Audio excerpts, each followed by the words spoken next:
விஜயகாந்த் நினைவிடத்திற்கு உலக சாதனை விருது. விஜயகாந்தின் நினைவிடத்திற்கு லிங்கன் புக் ஆஃப் ரெக்கார்ட் சார்பில் உலக சாதனை விருது அறிவிக்கப்பட்டுள்ளது.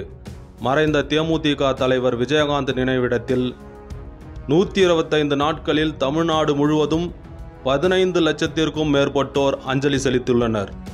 பார்வையாளர்களுக்கு உணவு வழங்கும் உலகின் முதல் நினைவு சின்னமாக இது போற்றப்படுகிறது.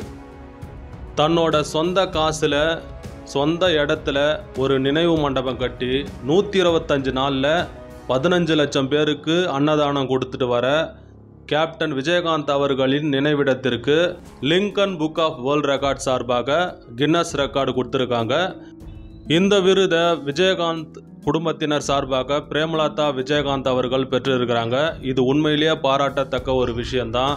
ஏன்னா ஒரு மனுஷன் உயிரோடு இருக்கும்போது ஒரு நல்ல கலைஞனாக இருந்தான், நல்ல அரசியல்வாதியாக இருந்தான், நல்ல மனுஷனாக இருந்தான். ஆனால் அவரோட இறப்புக்கு அப்புறமும் அவர் ஒரு நல்ல மனுஷன்னு நிரூபிச்சிருக்காரு. அதுக்கு இந்த வேர்ல்ட் ரெக்கார்ட் தான் சான்று. அது மட்டும் இல்லாமல் மத்திய அரசும் இந்த வருஷத்துக்கான பத்மபூஷன் விருதையும் விஜயகாந்த் அவர்களுக்கு கொடுத்து பெருமைப்படுத்தியிருக்கு. கேப்டன் விஜயகாந்த் அவர்களோட பேரில் அவரோட குடும்பம் இன்னும் நிறைய நல்ல விஷயங்களை பண்ணணும்னு வேண்டிக்கிறேன். அது மட்டும் இல்லாமல் தளபதி விஜயோட கேப்டன் விஜயகாந்த் அவர்கள் நடிச்சிருக்க கோட் திரைப்படம் மிகப்பெரிய வெற்றி படமாக அமையணும்னு வேண்டிக்கிறேன். இந்த வீடியோவை பார்த்துட்ருக்க நீங்கள் உங்களோட கருத்து என்னன்னு கமெண்ட் செக்ஷனில் சொல்லுங்கள். தேங்க்ஸ் ஃபார் வாட்சிங் அண்ட் கீப் வாட்சிங்.